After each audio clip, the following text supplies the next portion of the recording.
हाथी से दोस्ती। एक जंगल के पास रहने वाला बच्चा मोनू रोज नदी किनारे खेलने जाता था। एक दिन उसने देखा एक छोटा हाथी पानी में फिसल गया और रोने लगा। मोनू डरने के बजाय बोला, रो मत दोस्त, मैं हूँ ना। उसने पास पड़ी लकड़ी से हाथी को सहारा दिया।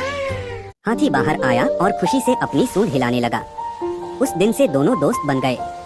अब रोज मोनू हाथी को केले खिलाता और हाथी मोनू को अपनी पीठ पर बैठाकर जंगल घुमाता।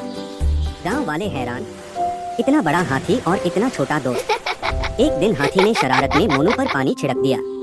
मोनू हंसते हुए बोला, अरे दोस्ती में ये तो चलता है। तब से जंगल में मशहूर हो गया, सच्ची दोस्ती कद से नहीं दिल से होती है।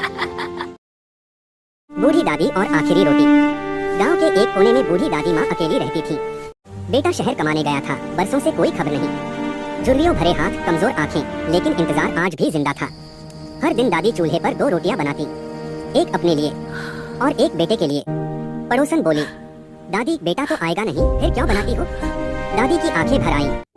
अगर आज आ गया और भूखा हुआ तो? एक ठंडी रात दादी बीमार पड़ी। उसी रात दरवाजे पर दस्तक हुई। बेटा खड़ा था, थका हुआ, पछताया हुआ। घर में बस एक ही रोटी बची थी। दादी ने बिना सोचे वो रोटी बेटे को दे दी। बेटा रो पड़ा। माँ तुम भूखी रह गई, दादी मुस्कुराई। माँ कभी भूखी नहीं रहती बेटा, माँ तो बच्चों को खाते देखकर जी लेती है।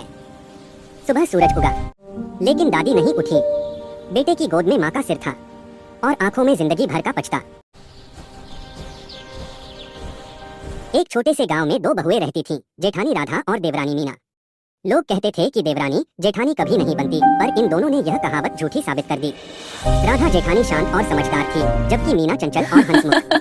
घर का सारा काम दोनों मिलजुल कर करती। कभी राधा बीमार पड़ जाती तो मीना उसकी जगह पूरा घर संभाल लेती, और जब मीना मायके की याद में रोती तो राधा उसे माँ की तरह गले लगा लेती। एक दिन घर में बड़ा संकट आ गया। ससुर जी बीमार हो गए। दोनों बहुएं रात दिन सेवा में लगी रही।